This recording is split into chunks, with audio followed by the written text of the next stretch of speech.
Kwa majina naitwa Monica Amenieli Munisi, ni kati ya wakufunzi 13 ambao tulipata mafunzo kupitia ili programu ya EMSA. Kwanza nishukuru kabisa serikali yetu ya Jamhuri ya Muungano wa Tanzania pamoja na hii programu ya EMSA ambayo imetuandaa kama wakufunzi kwenye upande wa wauguzi. Ni kweli programu hii ni nzuri na ni programu ambayo inahitajika kila sehemu.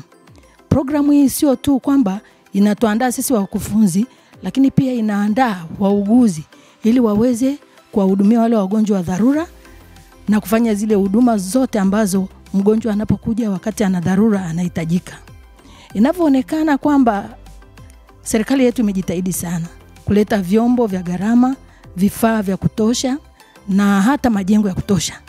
Lakini imeonekana kwamba kuna changamoto katika hivyo vifaa, kwa sababu kama una vifaa vya kutosha, kama una majengo ya kutosha, lakini kama watu hawana uelewa namna ya kutumia vile vifaa na namna ya kusaidia mgonjwa hasa kwenye upande wa upumuaji. Kwa sababu tunaona wagonjwa wengi sana wanakufa kwenye hatua za awali kabisa pale wanaposhindwa kusaidiwa wakati wa dharura.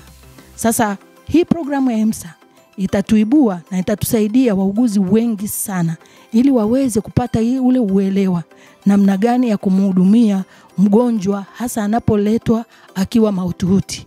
Na takwimu nyingi zinaonyesha kwamba wagonjwa wengi au watu wengi wanaopata dharura hasa katika kipindi hiki ambacho cha awali wanakufa kwa sababu ya kukosa msaada.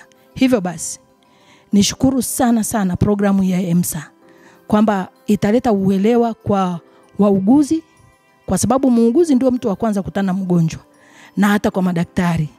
Lakini sana kwa wauguzi itawasaidia sana. Leo hii tumekuwa na programu hii ya muda wa siku 3.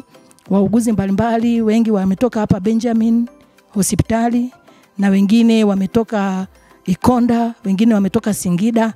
Hii inaleta picha kwamba wauguzi wanatakiwa wapate uelewa kwa hali ya juu. Na tunashukuru mafunzo haya yameenda vizuri sana. Na tunaamini ya kwamba mafunzo haya sio kwa hawa tu wamepata uelewa. Watakaporudi maeneo yao ya kazi, watawasaidia wale wenzao ambao wamewaacha, watawagaia hii uelewa ili waweze kuelewa. Kwa sababu haina maana kuja kusoma alafu baadaye ule uelewa ukabaki nao peke yako. Tunahitaji wauguzi wengi watoe ile huduma nzuri ambayo ina huruma ndani yake, lakini ya kumsaidia mgonjwa. Asante.